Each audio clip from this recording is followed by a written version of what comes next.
Hello, everyone. My name is Andrew Knack. I'm the City Councilor here in Ward 1, which is the west end of the City of Edmonton.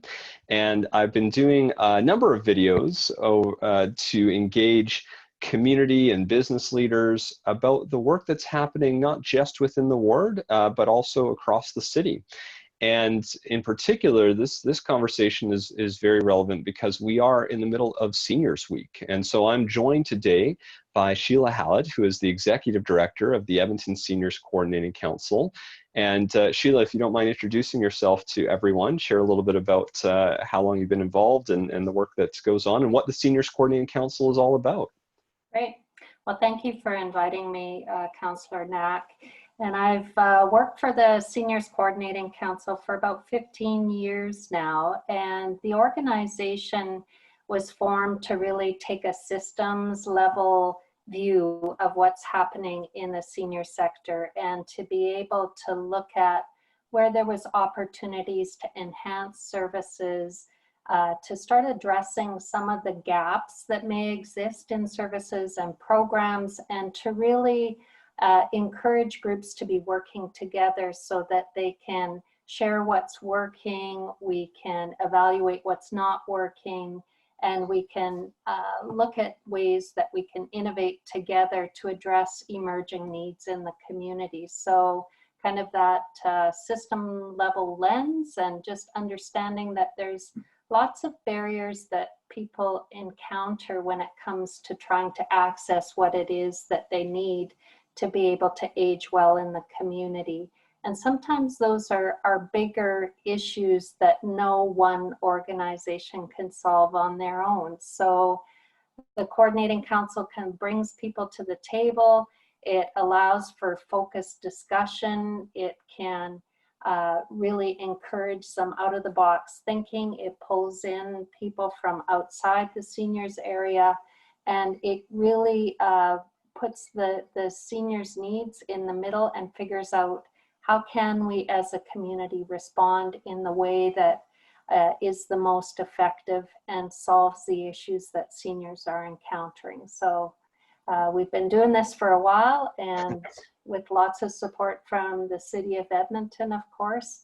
And I'm very pleased to be sharing with you some of the more recent work in response to the pandemic. Absolutely. Well, no, thank you for that introduction. And yeah, I've been fortunate in my time on council. I've served as one of the council leads on the seniors initiative. So we've had the opportunity to work together for quite some time. And I've really appreciated having that coordinating body to help with that, because I do think you're right.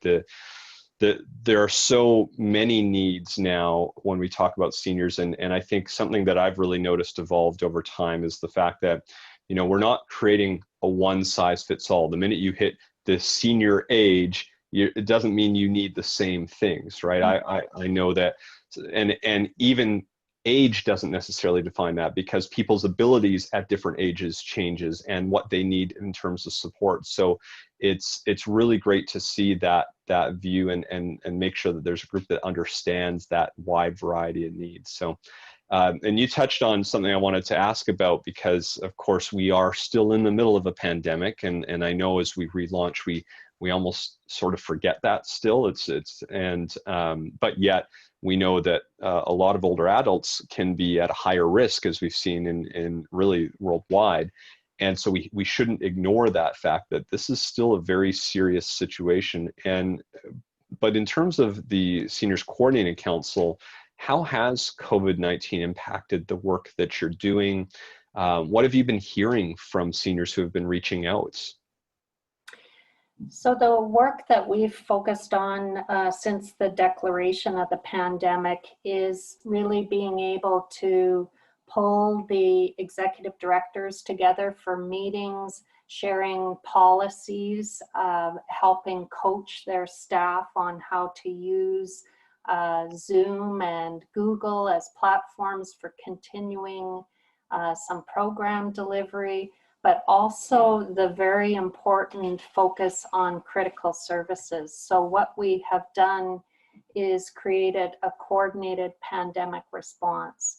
And the way that has unfolded is we have worked with a couple members of the City of Edmonton staff and SAGE Seniors Association and the Coordinating Council to sort of wrap our heads around what is essential that has to keep going even during the pandemic, and what is the more sort of social side that we can lend some support to keep that essential connection, so that we're not ending up with a lot more people who are socially isolated, which of course is a huge issue even before a pandemic. So the way that has unfolded is we came up with sort of a mind map of what are the essential services. So looking at things like the social work and the outreach to seniors, looking at home supports, so still being able to get workers in that might address a need that the senior is having in their home, food security, and then transportation. So ensuring that people can still have access to things like groceries and rides to essential medical appointments. And so those were the things that we focused a task group on. The task group has been made up of a number of senior organizations. So for example, for the outreach task group, we've got the Bent Arrow Society, we've got Strathcona Place 55 Plus, we've got the multicultural health brokers, and we've got people from the Edmonton Chamber of Voluntary Organizations, along with the Canadian Mental Health Association. So typically a seniors center has an outreach worker. They're usually a social worker. They help people with filling out forms, accessing needed supports and services. If they have complex needs, there's some case management that happens. So making sure all of that could still happen over the telephone or virtually, using, if people have computers, have the worker connect with the senior and still be helping them solve issues. So for example, a lot of benefits require their income tax to be done. And while the federal government did delay the timeline for having your income tax completed, a lot of seniors require the help from senior organizations to get their taxes done. So even during the pandemic, that had to be figured out. How can the taxes be completed? So that's one issue that the outreach workers have been dealing with, and they have really pivoted some of their services. So a lot of the senior organization staff have been doing friendly calls. They've also enlisted a number of volunteers who've been screened with the vulnerable sector check to be checking in with people and seeing how they're doing and seeing if there's anything that they need in, for example, food hampers or rides to the medical services. And then as we thought through all the pathways that people could get access to those services, we had to think about people who may not normally connect with the senior organization, because not all seniors do. So trying to really build up the awareness about the 211 phone line, the seniors information phone line, and really trying to promote the use of that, and then working with 211 to make sure they understand when people call in, how can they address those calls and get them over to the supports that are required. So thinking through those pieces and then meeting with all the outreach workers, for example, helping them know what, how they might be getting calls coming in and where else they can turn to for support. So in thinking through, you know, the type of situations people are running into over the telephone, there are some really complex needs being uncovered. And so how can the friendly callers make sure that support gets to the senior, and that the worker can debrief and be counseled on, you know, understanding that they are encountering some hard situations right now and that they can be supported and trained. to, have some mental health supports as well. So that piece is part of what the task group has been looking at. We've also formed a task group around the issue of food and transportation. So that group has consisted of North Edmonton Seniors Association, Meals on Wheels, Drive Happiness, SAGE, and we have really been looking at the essential needs, so food security, for example, and Meals on Wheels has been helping to, of course, get their normal meal delivery done, but they also have a grocery program, and there are a number of other organizations that do supply food resources for people who, might not have the resources to be able to afford them, especially now that grocery prices have risen so much. So we have on that task group arranged for food hamper delivery using Meals on Wheels and the drivers from Drive Happiness. And we've gotten donations of meat, for example, from M&M Meats that came through Help Age Canada through to SAGE, which then got taken out and delivered to a number of people across the city that were connected via the outreach workers.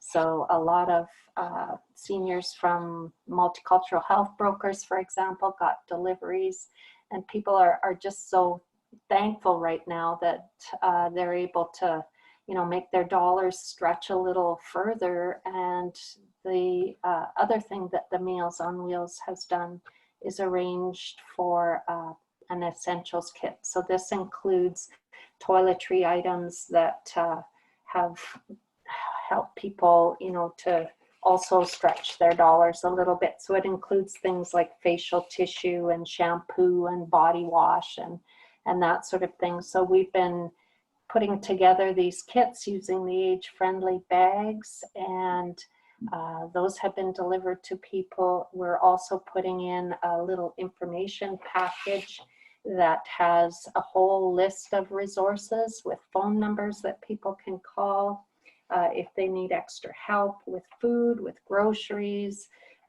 and also how to get their taxes completed, if they want to be on a friendly call list, who they can connect up with. And then we've also included, names of places they can turn to for some technology assistance, for example. So if they're having trouble with their computer, there are some folks that have training and can work with seniors to troubleshoot over the telephone and through even going out and visiting. So also getting some activities out to people. So some brain games that have been pulled together from the Elder Care Society.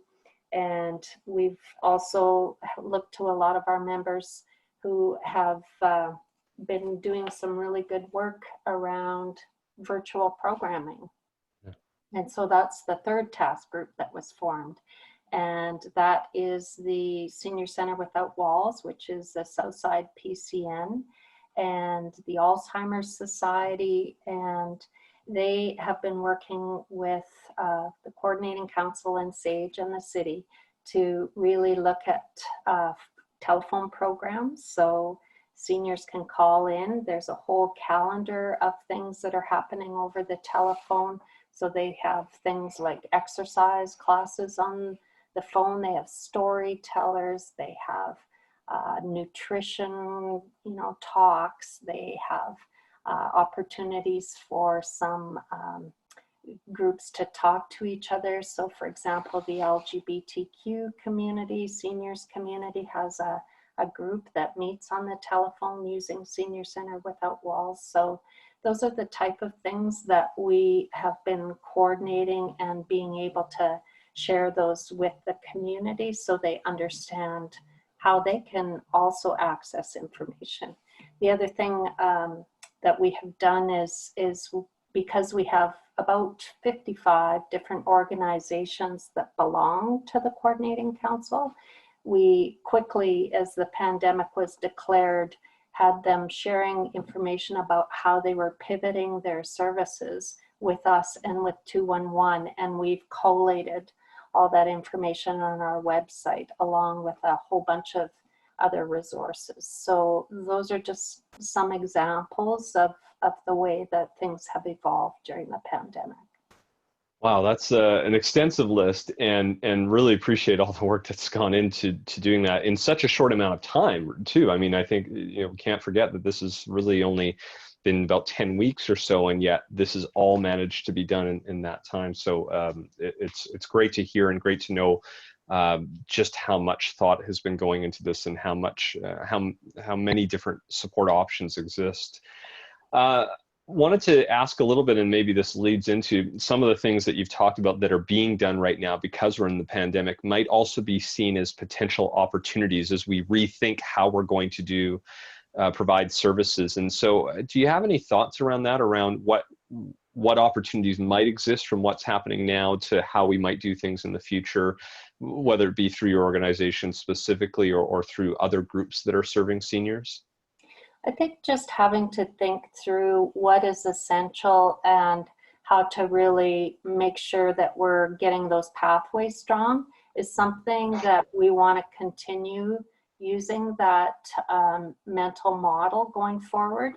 And the city, I think, in helping us think this through, is also looking at the value of coordinating things from that lens. So for example, we've had the home supports program for a few years, and it's offered through 6 district agencies, and that's funded by the City of Edmonton and FCSS. And so that is an example of where the 6 district agencies, they work with us, the coordinating council. We have meetings of their staff every month to make sure that any issues coming up are being addressed. We oversee data collection with them and evaluate the program. And so as we learn what's working and what's not working, we can make adjustments to that program.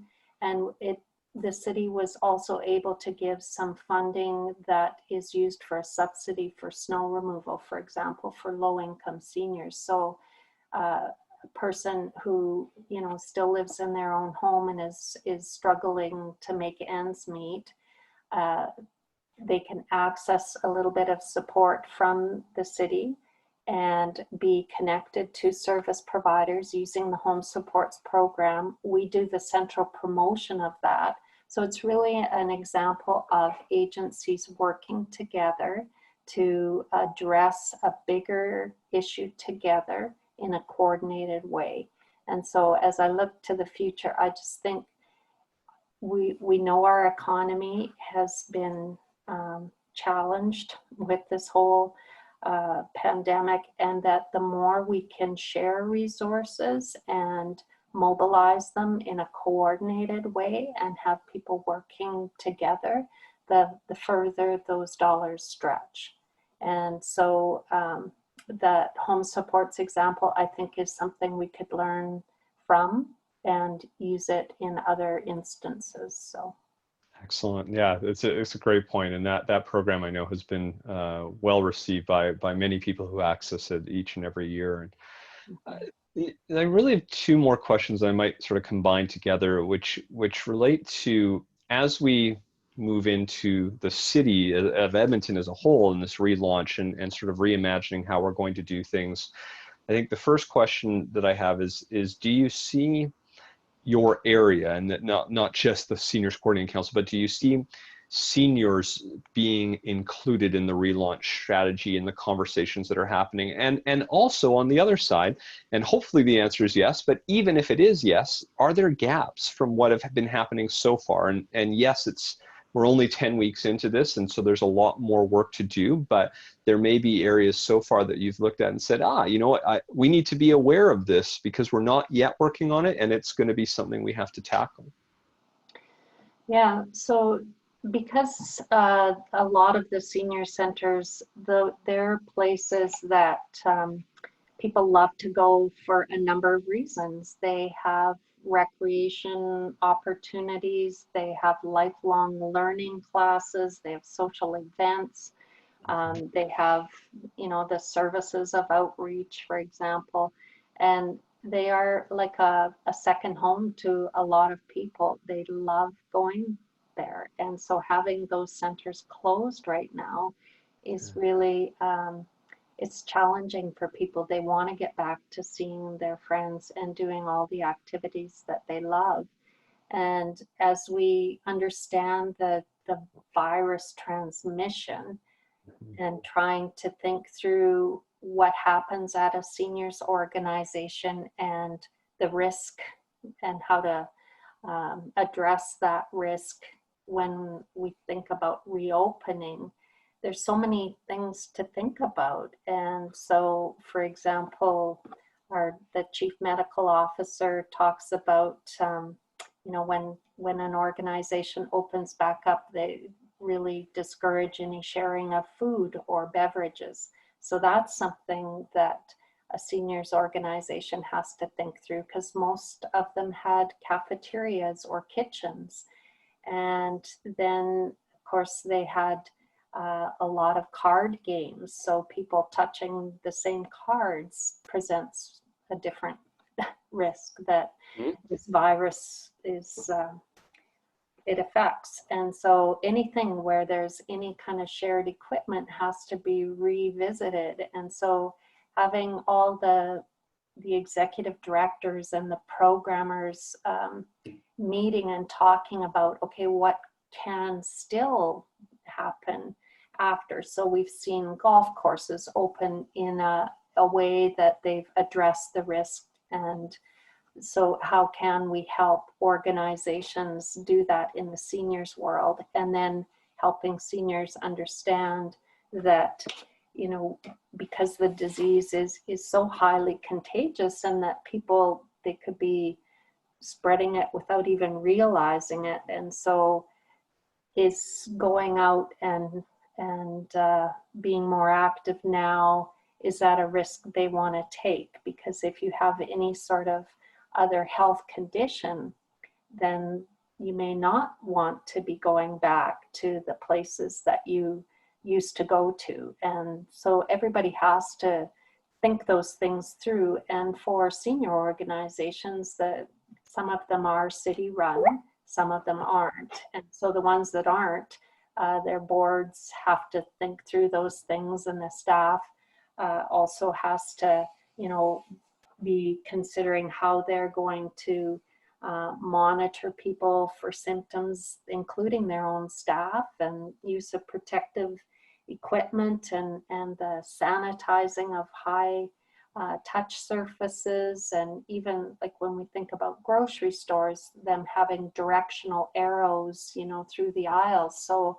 that might be something that a senior organization has to do when it comes to their facility. So there's so many, it's so complicated, and not every senior center is the same. Of course, some buildings, they have elevators. So getting into an elevator with someone, or going up the stairs, or narrow hallways, or, those are all things that organizations will have to just think through step by step and address in a plan as they want to reopen. So there's so much to think about, and I know we all just want to get back to our normal lives. And I think if there's one thing that we could all be doing to help our older adults who might be at more risk, is to just encourage them to understand the risk and to take all the precautions they can, so that they're not contracting this disease that could be life-threatening for them. It's a great point, and I think it's a good point of caution, because again, I think what we're seeing now is, a lot of us have been inside for a very long time, and so a lot of people want to get back out, and there's this desire, and understandably so, to reopen the economy, but but we can't forget about the health side of this too. We all likely have people in our lives, either ourselves directly or we know people who might be more at risk. And so that desire to get back to some type of normal shouldn't be at the expense of the necessary precautions we have to take. So I think it's a very, very good point you raise, and I hope something that a lot of people think about, especially right now. This is Seniors Week, so think about those people in your lives that might need that extra time and attention and might need to have that extra precaution to be safe. And just because we might be able to help develop a system to try to keep those folks safe, if we as individuals are going out and being a little more reckless or not as thoughtful about our actions, there's a chance that can still come back to people, even if they're not the ones going out. So point very well taken. One more question, I guess more of a, just before we wrap up, is how can people, particularly seniors, our older adults, stay informed about everything that's going on? You mentioned the Seniors Coordinating Council is 55 different organizations it works with. And it always seems like there's a bunch of different ways to get information. And I think you referenced earlier on, 211 I find is always a great central resource. But if somebody's looking to get information either for themselves, if they are a senior, or if they have somebody in their lives that would like to start taking advantage of these opportunities and these programs and services, where's the best place for them to start? How do they learn more about this? So I mentioned our website, which is seniorscouncil.net. We have compiled a lot of resources, and that includes, what every organization is doing, and we'll keep updating that as they tell us new information. So that is one great way. You mentioned 211, of course, that's another great way. And I think as we get a little further along into the relaunch, there'll be, I think, probably some messaging that will go out that will help people kind of understand, what's back on and what still is not opening. So there will be some senior organizations that probably will be able to open, but others will probably choose not to, just because of the facility structure and the kind of precautions that they would have to take. So as we're able to share messaging, we'll look for any ways to help spread that message, and we'll of course work with the city in doing that. So stay tuned. Excellent. Well, thank you so much, Sheila, for taking the time to chat with me, and most importantly, thank you for your leadership within the Seniors Coordinating Council to bring these organizations together, to make sure that everyone is working together. And while each group that works with the Coordinating Council might provide different programs and services, there's times where that work overlaps, or there's times where it's important to know what other groups are working on, because what I've seen through the pandemic is a number of these groups who maybe hadn't always been working together in the same way, find new ways to come together and say, hey, we can fill a gap that exists right now. So, and I know that's through a lot of the work that you've done in your time with the Seniors Coordinating Council. So I just want to really thank you for everything that you've done over the years you've been working with them. Oh, well, thank you so much for your support. We couldn't have done it without the City of Edmonton. So we're so appreciative of you and the staff that we work with. We're a good team. So yeah. Absolutely. Well, I get the easy job. I get to be more the advocate person, and there's a lot of people behind the scenes who do a ton of the work each and every day who deserve our thanks, including yourself. And so because we're in the middle of Seniors Week again, I want to make sure we take a moment to recognize that, to acknowledge that, and to make sure everyone watching that you do really think about that this is, our seniors are the ones who have helped build up our city to what it is today, who are still active and engaged and wanting to do a lot within our city. And let's make sure that we're there to support them through this time going forward. So The Go other ahead. thing I just wanted to mention during Seniors Week is we're collecting stories from That's right. seniors as part of our Age Friendly initiative. And so if people want to share a story about what they are enjoying as part of their aging, we'd love to hear those stories and reflect them back to the community. So there's lots of neat things happening in Seniors Week. So thanks for reminding me. Absolutely. Well, thank you for that. I've enjoyed a lot of the stories I've been reading and look forward to seeing more. So with that, we will end for today. Thank you everyone for watching, and thank you again, Sheila, for joining me today. Thanks for having me. Take care. You too.